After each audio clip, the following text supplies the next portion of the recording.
Hi, I'm Joe Tong with InstructionalFitness.com. Here today at Gold's Gym in Venice Beach, California with Dave, fitness model. What we're going to do is we're going to demonstrate the proper form with Smith machine presses.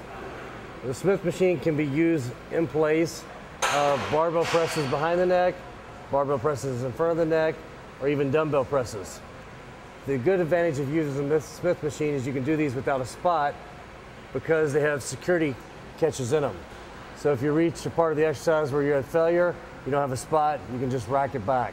So for a safety feature, they're a good bet if you're training alone. Also with doing the presses, you're going to be working all three heads of the delts. As Dave demonstrates these to you, go ahead.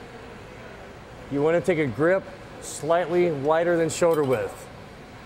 That's going to put the emphasis into the delt area. If your grip's too narrow, you're actually going to put more emphasis on the tricep. If you grab it out too wide, it's going to put too much on the bicep. When you're doing the exercise behind the head, you want to make sure your form is slow, deliberate at all times. No jerking, no spastic movements. The reason why is presses behind the neck.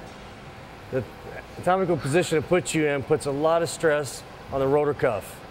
So to play it safe, prevent from any injuries occurring, make sure you're warmed up, your grip slightly wider than shoulders, come down about mid-range behind your head, and when you come up at the top, you don't need to lock out. You come slightly, a few inches from lockout. That way it's going to keep all the tension into the side delt, front delt, and rear delt. Okay, another variation, I'll have you rack the weight. With the press behind the neck, as I stated, you're working all three heads of the deltoid. However, you could also do this press in the front. Doing it in the front is the same as doing barbell press in the front. It's going to work all three heads. However, it's going to put more emphasis onto the front delt. And it's a little bit safer exercise to do. You're not stretched back, so it doesn't put as much on the rotor cuff. It uses more emphasis on the actual muscles themselves. So less risk of injury. Okay, Dave, go ahead and show us how to do the front ones. Okay. Doing the front press, you can actually come down a little bit lower in position. Dave actually is bringing it down almost to chest level. Whereas when he was doing him behind the neck, they were coming down maybe around mouth range. So with the front press, you get a little bit more stretch. And in return, that means you get more into this area of the front delt that you're trying to work.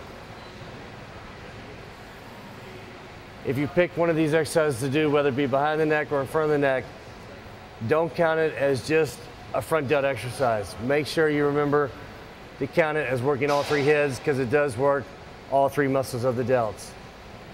With the presses, put on size, a little bit lower reps. However, don't move up to the heavier weights until you've already warmed up thoroughly.